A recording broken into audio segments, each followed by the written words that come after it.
అలాగే గత ప్రభుత్వ దాష్టీకాలకు వ్యతిరేకంగా రోడ్డు మీదకి వచ్చినప్పుడు ఒక మహిళా పోలీస్ అధికారి కొట్టినా కానీ జనసేన జెండాని పట్టుకొని వదలలేదు. కొట్టే సాయి ప్రసాద్ని అంటే ఇవన్నీ కాళహస్తి ఆలయ ట్రస్ట్ బోర్డు చైర్మన్గా నియమించడం. అంటే దీని వెనక అంటే ఇప్పుడు మీరు తీసుకున్న ప్రతి వ్యక్తికి గుర్తింపు ఎలా ఇచ్చామని అనటానికి చిన్న సూచన ఇది, చిన్న ఉదాహరణ ఇది. అలాగే కాకినాడలో పోరాటం చేసి దెబ్బలు తిని కేసులు ఎదుర్కొంటున్న వీర మహిళ గంటా స్వరూప్ గారు కావచ్చు, శ్రీమతి ప్రియా సౌజన్యలు కావచ్చు, వారిని రాష్ట్ర స్థాయి కార్పొరేషన్ డైరెక్టర్స్గా నియమించాం. ఈ పోరాటంలో దెబ్బలు తిన్న డాక్టర్ నాగమానసన్ గారికి కూడా ఒక సముచిత స్థానం త్వరలోనే గుర్తింపు దక్కబోతా ఉంది. అలాగే మన పంచగర్ల సందీప్ని పొల్యూషన్ కంట్రోల్ బోర్డు సభ్యుడిగా నియమించాం అని మనం సిఫార్సు చేసాం. అలాగే నోవాటెల్ ఘటనలో అక్రమ కేసులు పెట్టారు. ఆ ఘటనకి కొద్ది రోజుల ముందు మన పార్టీలోకి వచ్చిన మహిళ శ్రీమతి కొల్లూరు రూప గారు, వారి భర్త ఐ థింక్ షిప్ క్యాప్టెన్ అనుకుంటాం, పాపం ఆయన షిప్ ప్రయాణంలో ఉండగా ఇవన్నీ జరిగినాయి. సో ఆమె పైన కూడా నాన్ బెయిలబుల్ కేసులు పెట్టి జైలుకి పంపించేశారు. ఆవిడ్ని శ్రీమతి రూప గారిని రాష్ట్ర స్థాయి కార్పొరేషన్ డైరెక్టర్గా పదవికి ఎంపిక చేశాం.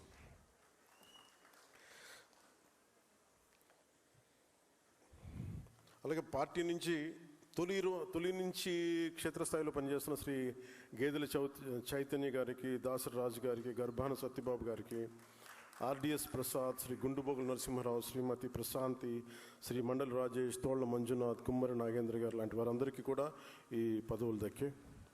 అలాగే పార్టీ తరపున సోషల్ మీడియాలో స్వచ్ఛందంగా పనిచేస్తూ సమావేశం నడుస్తుంటేనే ముఖ్యంగా పాయింట్ లోడ్ చేసి సోషల్ మీడియా కార్యకర్త శ్రీ నల్లే ప్రసన్న కుమార్ గారిని ఒక ఎంఎస్ఎంఈ కార్పొరేషన్ డైరెక్టర్గా నియమితులు. ఆయన కూడా ఊహించలేదు. అంటే ఎవరి సిఫార్సులు లేవు, ఏ నాయకులు సిఫార్సులు లేవు, కేవలం వారు ఎలా పనిచేస్తున్నారు అనే దాని మీదే మనం దీన్ని గుర్తించి మరి తీసుకొచ్చాం. అలాగే పార్టీ మీద అభిమానంతో పనిచేసిన వారు కుగ్రామంలో ఉన్నా గుర్తించాం.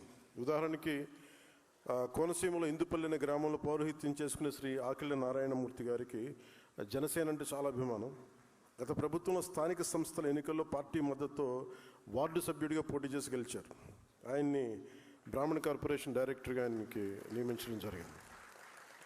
అలాగే పార్టీ కార్యక్రమాల్లో నిర్వహణ, టెక్నికల్, ఐటీ సపోర్ట్ వింగ్స్లో పాల్గొంచిన శ్రీ పండిట్ మల్హోత్రా, ఉయ్యాల శ్రీనివాస్, మణిప్రియలకి వివిధ కార్పొరేషన్లో పదవులు వచ్చినాయి. ఉదాహరణకి పండిట్ మల్హోత్రా గారి గురించి మాట్లాడితే 19 ఎలక్షన్స్లో ఆయన పోటీ చేసినప్పుడు ఆయన నానా రకాల ఇబ్బందులు పాలు చేశారు.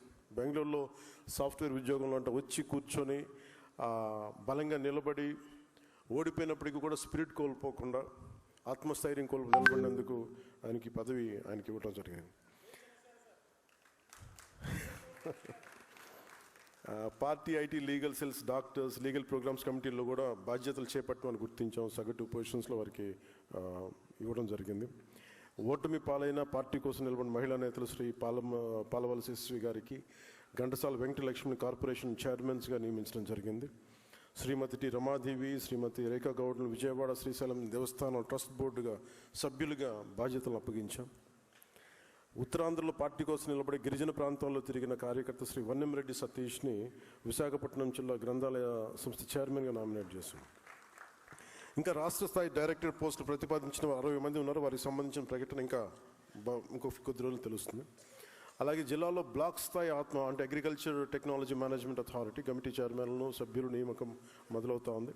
ఆ కమిటీలు చైర్మన్లు, సభ్యులుగా జనసేన కూడా తామాషా పద్ధతి ప్రకారం ఆ పదవులు వస్తాయి.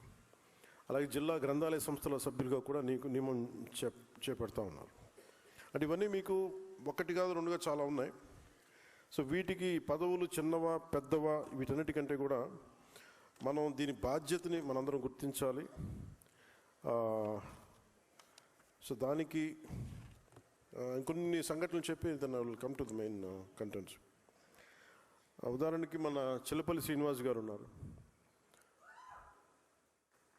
ఈరోజు అరేంజ్మెంట్స్ అన్నీ వారి చేతుల మీదుగా జరిగినాయి. చిల్లపల్లి శ్రీనివాస్ గారికి మన భోజన సదుపాయాలు చిల్లపల్లి శ్రీనివాస్ గారు ఆర్గనైజ్ చేసినందుకు మనస్ఫూర్తిగా వారికి ధన్యవాదాలు తెలియజేస్తాను.